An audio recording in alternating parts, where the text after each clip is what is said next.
বলতে বলেছে মানে? হ্যাঁ, আমি এইসব বলতে বলেছি রাব্বিকে।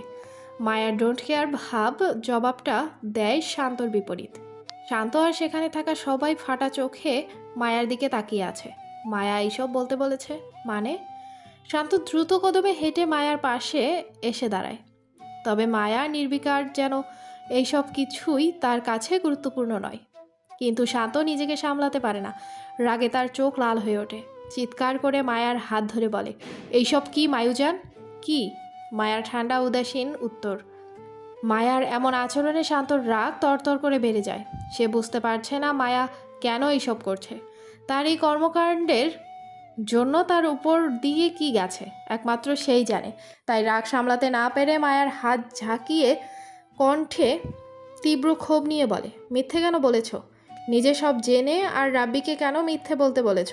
কারণ আপনি তো কখনো আমার কথা কিংবা মামুনির কথা বিশ্বাস করতেন না ওদের বিরুদ্ধে।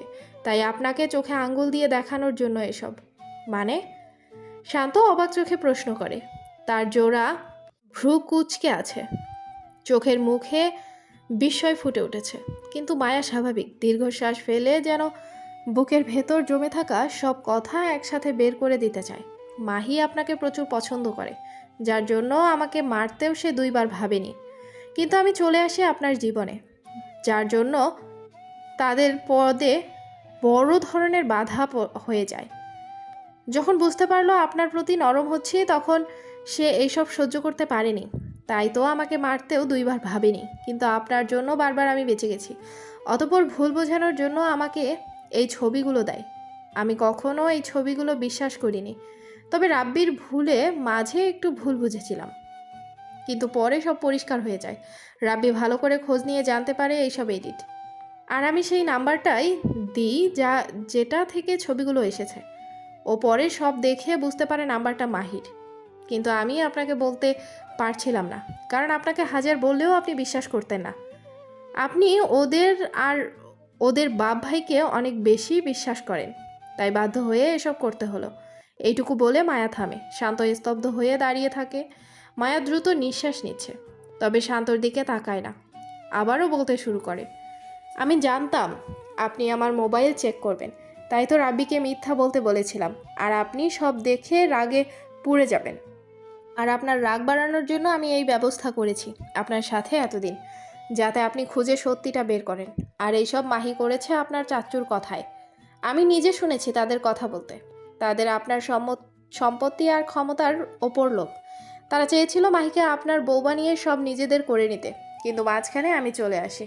তাই আমাকে সরানোর জন্য এত কিছু। দাঁত খিচে এতটুকু বলে মায়া আবারও থামে। শান্ত অবাক চোখে চাচাকে দেখছে। মায়াকে দ্রুত নিঃশ্বাস নিতে দেখে এত কিছুর মাঝেও টেবিল থেকে গ্লাসে করে পানি এনে দেয়। মায়াও কিছু না বলে এক নিঃশ্বাসে শেষ করে আবারও বলতে শুরু করে, আপনার চাচ্চু চেয়েছিল এক ঢিলে দুই পাখি মারতে। প্রথমত আপনার এমপি পদটা নিজের ছেলেকে দিতে, যে কিনা এর যোগ্যও না। আর মাহিকে আপনার বউ বানিয়ে সব সম্পত্তি ভোগ করতে। এখন নিশ্চয়ই আর প্রমাণ লাগবে না। বিশ্বাস না হলে এদেরকেই জিজ্ঞেস করুন। আর হ্যাঁ, আপনাকে মামুনির বিরুদ্ধে আপনার চাচাই বিগড়ে দিয়েছে। আপনার মায়ের মৃত্যু ছিল স্বাভাবিক, কিন্তু আপনাকে অন্যভাবে দেখানো হয়েছে, যাতে আপনি বাবা মাকে ঘৃণা করেন আর তাদের হাতের মুঠোয় থাকেন। এতটুকু বলেই মায়া থামে। তার এক কথাগুলো যেন বজ্রপাতের মতো পড়েছে সবার উপর। শান্ত মাথা নিচু করে দাঁড়িয়ে আছে। হয়তো লজ্জা হচ্ছে নিজের বিশ্বাসের উপর। শক্ত মুখ করে দাঁড়িয়ে আছে। হাতের শিরা ফুলে উঠেছে, রাগে ফেটে পড়েছে। মাহি এক কোণে দাঁড়িয়ে কাঁদছে। সবাই শান্তর দিকে তাকিয়ে আছে, সে কি বলে সেটা দেখার জন্য। শান্ত বেশ কিছুক্ষণ চুপ থেকে সব শুনে।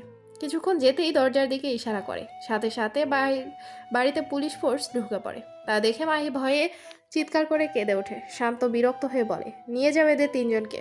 কখন কি করেছে সব প্রমাণ আদালতে হাজির হবে।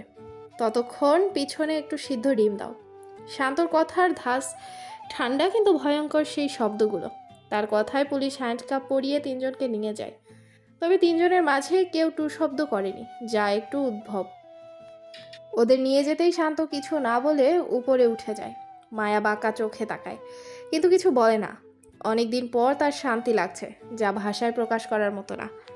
আস্তে ধীরে হেঁটে সে রাব্বির কাছে যায়। তোকে মেরেছে? না, চুমু দিয়েছে। দাঁত চেপে কথাটা বলে রাব্বি। মুখে হাত দেয়। মায়া তাকিয়ে দেখে 5 আঙ্গুলের ছাপ বসে গেছে।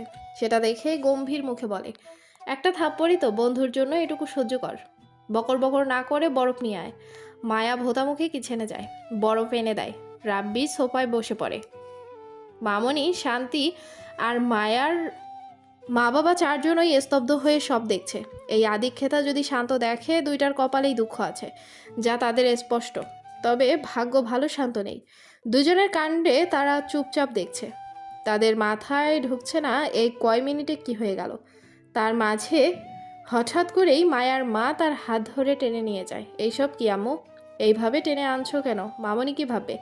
কিছু ভাববে না, মানুষটাকে দেখেই বুঝেছি কোনো প্যাস নেই। এখন তুই বল, এসব কি? কোন সব? মায়ার আম্মু বিরক্ত হয়ে চোখে চোখ রেখে বলে, এই যে একটু আগে হলো। ওসব কিছু না, একটু মিসআন্ডারস্ট্যান্ডিং ছিল। চিন্তা করো না, কিছু হবে না। কিন্তু তার মা শান্ত হতে পারেন না। মায়ার হাত ধরে নরম গলায় বলে, শোনো মামনি, মেয়েদের বিয়ে একবারই হয়, আর শান্ত তোকে অনেক ভালোবাসে, এটা আমরাও জানি, তুইও জানিস। এমন ভালোবাসা পায়ে ঠেলে দিস না। একটু সহজভাবে ভাব, সব সহজ হয়ে যাবে। মায়ের কথায় হালকা মায়া হাসে। জানি আম্মু, তাই তো এই রাগী বদমেজাজি লোকটার সাথে সংসার করতে চাই। তুমি শুধু দোয়া করো আজ যাতে এক থাপ্পড় আমাকে বাতাসে না উড়িয়ে দেয়। মুখ গোমরা করে কথাটা বলে মায়ের দিকে তাকায় মায়া। সেটা দেখে মায়ের গালে চুমু দিয়ে তিনি বলে ওঠে, কিছু হবে না, তুই ওকে একটু মানিয়ে নে। বলেই উনি মায়াকে নিয়ে ড্রয়িং রুমে নিয়ে যায়। ইরান চৌধুরীর দিকে তাকিয়ে বলে, চলুন, যেতে হবে, অনেক দেরি হয়ে গেছে। বেআইন, ভালো থাকবেন। মায়াকে জড়িয়ে ধরেন। মায়া মুচকি হাসে। পরপর মামনিকে জড়িয়ে ধরে। হঠাৎ মায়ার চোখ সিঁড়ির দিকে যায়। শান্ত দাঁড়িয়ে আছে, রাগী চোখ তার দিকে নিবদ্ধ। সেই দৃষ্টি দেখে মায়ার বুক ধক করে ওঠে। সে বুঝতে পারে আজ ঝড় বয়ে যাবে তার উপর। তাই চিৎকার করে বলে ওঠে, আম্মু, আব্বু, আমিও যাব। আমার খুব কান্না পাচ্ছে, তোমাদের মিস করছি। প্লিজ মামনি, আমি যাই, শুধু একদিন থাকবো। কথাটা বলেই ইনোসেন্ট মুখ করে তাকায়। মামনি কিছু বলতে পারে না, কারণ তাদের এইভাবে ভুল বোঝাবুঝির মাঝে এইভাবে আলাদা থাকলে দূরত্ব আরও বাড়বে। ভেবেই না করতে গেলে দেখে শান্ত নিচে নামছে, তাই শান্তর উপর ছেড়ে দেয়। শান্ত মায়ার কাছে এসে কিছু না বলে তাকে কাঁধে তুলে নেয় সবার সামনে।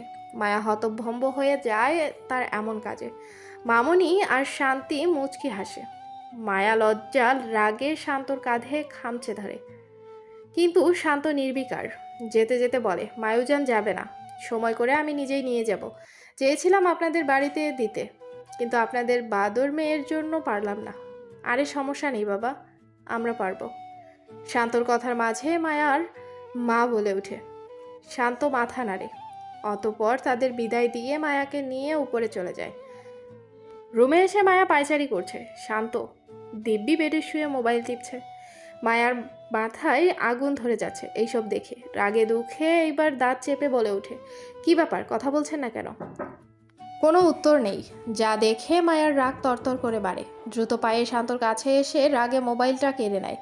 যা দেখে শান্ত বিরক্ত চোখে তাকায়। সেই দৃষ্টি মায়ের সহ্য হয় না। কথা বলবেন না? যাওয়ার সময় আটকেছেন কেন? কথা বলবেন না তাই না? ঠিক আছে, আমি যাচ্ছি। বলেই মায়া যেতে গেলে শান্ত দ্রুত কদমে হেঁটে তার আগে গিয়ে দরজা বন্ধ করে লক করে চাবি নিজের পকেটে ঢুকিয়ে নেয়। দরজা বন্ধ করলেন কেন? দেখো মায়ুজান, আমি এখন কথা বলতে চাই না, মাথা খুব গরম, উল্টাপাল্টা কিছু বলে ফেলবো, তাই চুপ থাকো। বলেই শান্ত চলে যেতে চাইলে মায়া হাত ধরে ফেলে। শান্ত অবাক হাতে দিকে তাকায়। মায়া কাঁচামাচু মুখ করে বলে, রাগ করছেন কেন? আমি তো সব ঠিক করার জন্য করেছি। এই তোমার বিশ্বাস? আমাকে একবার বলতে পারতে না? একবার বললে দেখতে আমাকে। শান্তর এই কথা স্পষ্ট কষ্ট, যা তার নরম সুরটা বলে দিচ্ছে। মায়ার চোখ ভিজে যায়। আপনার ওদের প্রতি এত বিশ্বাস, ভালোবাসা, তাই বলিনি। আমার কথা শুনবেন। আমার কাছে সব কিছুর ঊর্ধ্বে তুমি মায়ুজান। শান্তর এই একটা কথায় মায়া চুপ হয়ে যায়। তার বুক কেঁপে ওঠে। মায়ার প্রচুর টেনশন হয়, বুঝতে পারছে না শান্তর রাগ কিভাবে ভাঙাবে। ভালো করে বুঝতে পারছে এই অভদ্র লোকটা তার অভ্যাসে পরিণত হয়েছে, তাই তো এই একটু অবহেলা সহ্য করতে পারছে না। রাগ ভাঙানোর জন্য মনে মনে ভয়ঙ্কর এক প্ল্যান করে।